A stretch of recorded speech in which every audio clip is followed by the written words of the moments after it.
ஒரு அழகான காட்டுல 2 பறவைங்க பரபரப்பா இப்படி பேசிக்கிட்டாங்க. ஏ டின்னி, உனக்கு ஒரு விஷயம் தெரியுமா? நம்ம காட்டுல ஒரு இடம் இருக்கு. அதுக்கு ஒத்தை அடிப்பாதைன்னு பேரு. அந்த வழியா போறவங்க எல்லாரையும் பேய் பயமுறுத்துமாம். இப்படி பேசிக்கிற அப்பவே அதே காட்டுல லூசின்னு ஒரு பறவை தன் குஞ்சுங்களோட சந்தோஷமா வாழ்ந்து வந்தது. அம்மா, எங்களுக்கு ரொம்ப பசியா இருக்கு. சாப்பிட ஏதாவது வேணும். குழந்தைங்க ரொம்பவே பசியோட சோகமா சொல்றத கேட்ட லூசி இப்படி சொன்னிச்சு. குழந்தைகளா உங்களுக்கு அம்மா சாப்பிட ஏதாவது வெளிய போய் எடுத்துட்டு வர, அது வரைக்கும் ரொம்ப பத்திரமா இருங்க. உணவு தேட போச்சு லூசி பறவை. நேரம் இரவு 12 மணி ஆச்சு. அன்னைக்கு பௌர்ணமின்றதால முழு நிலவு அமைதியான காட்டுல பாக்க லூசிக்கு கொஞ்சம் பயமாவே இருந்தது. ஒரு வழியா டவுன்ல இருக்கிற மார்க்கெட்டுக்கு வந்தது. கடைக்காரங்களே, எனக்கு 3 கிலோ காய்கறி குடுங்க சீக்கிரம். கடைய பூட்டுற நேரத்துல இவளோ அவசரமா கேக்குறீங்களே, எங்க இருந்து வரீங்க? அந்த ஒத்தையடிப்பாத காட்டுல இருந்து வர. அந்த ஒத்தை அடிப்பாத காடா? அந்த வழியா வரீங்க? என்னாச்சுன்னு லூசி குருவி கேட்டப்போ அந்த கடக்கார பறவை அந்த இடத்த பத்தி எல்லாத்தையும் சொல்ல ஆரம்பிச்சுது. உனக்கு எவ்ளோ தைரியம் இருந்தா பௌர்ணமி அன்னைக்கு இந்த நேரத்துல இங்க வருவ? நான் உனக்கு பதிலடி கொடுக்கதா இங்க வந்த? நீ இங்க இரவு போற வரவங்க எல்லாரையும் பயமுறுத்துறல்ல. நீ இப்படியே பண்ணிக்கிட்டு இருந்தா எனக்கு தெரிஞ்ச மந்திரவாதி இருக்காரு. அவரை வரவழைச்சு உன்னை அழிச்சிடுவ. உன்ன நினைச்சா எனக்கு சிரிப்புதான் வருது. உனக்கு எவ்ளோ தைரியம் இருந்த இடத்துல வந்து என்ன அழிப்பன்னு சொல்லுவ?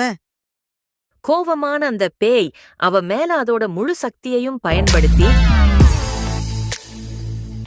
அவர் மயக்கமடைய செஞ்சது. அப்புறம் அவரை காடு முழுக்க தரதரன்னு இழுத்துக்கிட்டு போய் அந்த ஒத்தையடி பாதையில மறைஞ்சது. லூசி பறவை அந்த காய்கறி வியாபாரி சொன்னதையே நினைச்சுக்கிட்டு போச்சு. அப்போ திடீர்னு அந்த பௌர்ணமி பேய் எதிரே வந்து நின்றது. அத பார்த்த லூசி பறவை வேகமா மூச்சு இறைக்க பறந்து போனது. கோவமான பேய் வேற வழியா வந்து லூசிய மறைச்சது. நீ என்ன ரொம்ப கோவப்படுத்திட்ட? ஒழுங்கா அந்த காய்கறி எனக்கு சாப்பிட கொடுத்துட்டு போ. இது இப்படி கேட்டுக்கிட்டு இருக்கும்போதே லூசிக்கு அது குழந்தைங்களும் அவங்க பசியோட இருக்கிறதும் ஞாபகம் வந்தது.